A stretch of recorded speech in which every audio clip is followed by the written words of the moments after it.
Galagale, which is the new Om in about 150,000 years.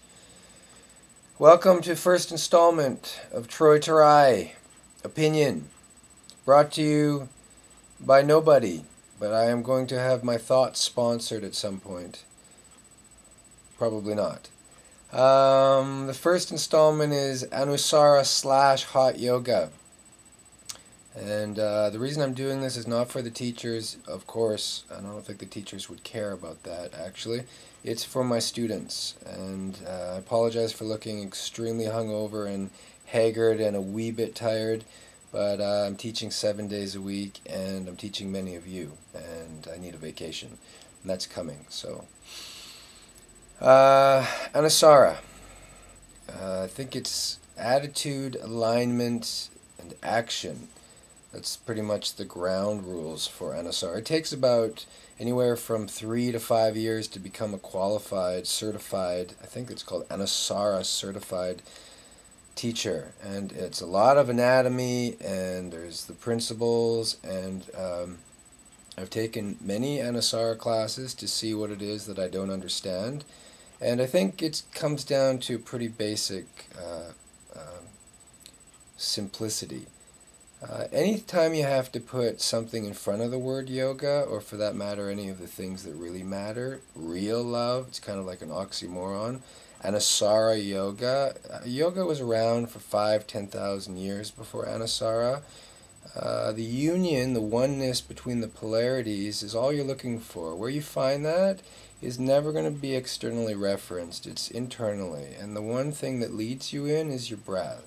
It guides you in, actually. So when you're holding a posture for 150,000 years, what you're trying to do is make the choice between surviving in your head and trying to find the most amazing thought to get you to escape from this moment, or to breathe yourself into the moment and to give up, basically, to let go, to find yourself. And that's not externally referenced with external alignment. That's your breath. So even if you're not doing the postures externally, 100% accurately aligned, you're still going to find your way to enlightenment and alignment when you're breathing and you're conscious of it and your awareness is doing all the work. So it's so unnecessary, and I only say that from experience of taking classes. And don't get me wrong, there are some amazing Anusara teachers, but it's because they're amazing. It's not because of the style of yoga. It's because they know how to hold space.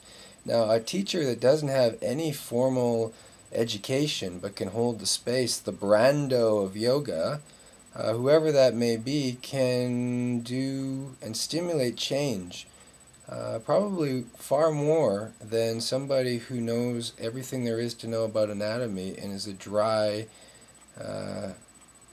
just dry, just really empty of knowing yoga but thinking it. So I don't find there's a lot of reference to breath with Anusara.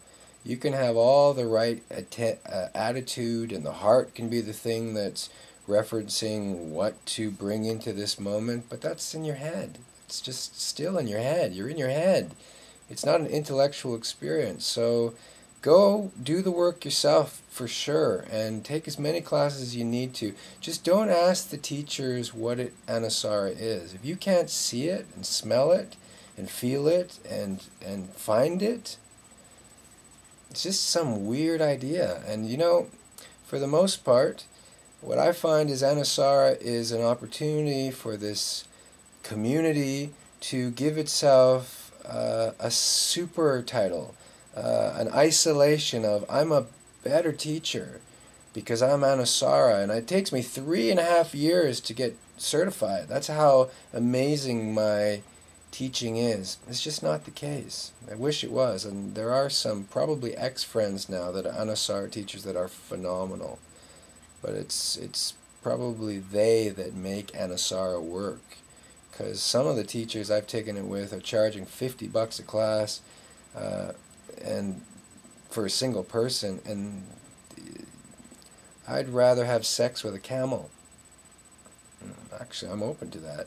But having said that, so Anusara, do the work yourself and find out if there's something there. If you're with a good teacher, there'll be something there. So that's my Anusara thought. I really do think that teachers are doing this for themselves to try and become more special than they currently feel. And if you have to put something in front of the word, then it's probably because you don't know what yoga is. So you're looking for it through community. I like to hang out with myself, so I wouldn't be able to tell you what community actually has to offer. So I'm guilty. Tried and found guilty, which is going to be a t-shirt soon coming to the theater near you. Secondly, the hot yoga is a lot simpler. It's a lot easier. There is no such thing as hot yoga. There is, actually. It's internal. It's you do the work. The heat is the thing that releases whatever is binding you, mostly emotion, which is a thought. Emotion is created as a reaction from whatever current thought you're having, and it lives in the body when you mostly feel trauma. So external heat is really important, but you're never going to find it, yet again, externally referenced. When you have an external heat providing the source, the sun, where are you going to find your heat? You're not. You're not. And you're not that flexible. You have to earn the flexibility. I love hot yoga because it brings me students. It's awesome that way. But there's no such thing as hot yoga. There is I Feel Fat yoga, which is what North America is doing with this great business thought. People like suffering, so they're taking the hot yoga and they're not relaxed after class. They are exhausted. But I'm a little bit afraid for the people that will be doing it for 10 or 15 years that like their suffering, because the reality is your nervous system is going to have to pay the tax. And when you're doing this, don't say it's a genetic disease. Just make sure that the dis-ease that it came from was because you liked your hot yoga. You got to pay the tax on the choices you make. So just so you know, there's no such thing as hot yoga. In India, they're very smart. They wait before the sun comes up, and then they wait before the sun goes down. Go to India, find out for yourself, see if what I'm saying is true. There are no benefits to hot yoga unless you love pain. Then it's great. It's fabulous. It's the place to go. It's called, like, loving hell. It's awesome. So, this has been another it's actually the first loving installment of me responding to thoughts that my students have, questions they have. If you have other questions, please feel free to find me at turiyoga.com, T-U-R-I, yoga.com, and I'll be happy to give you my opinion, which is valuable to me, not so valuable to other people. As per usual, stay black. Bye-bye. Take care.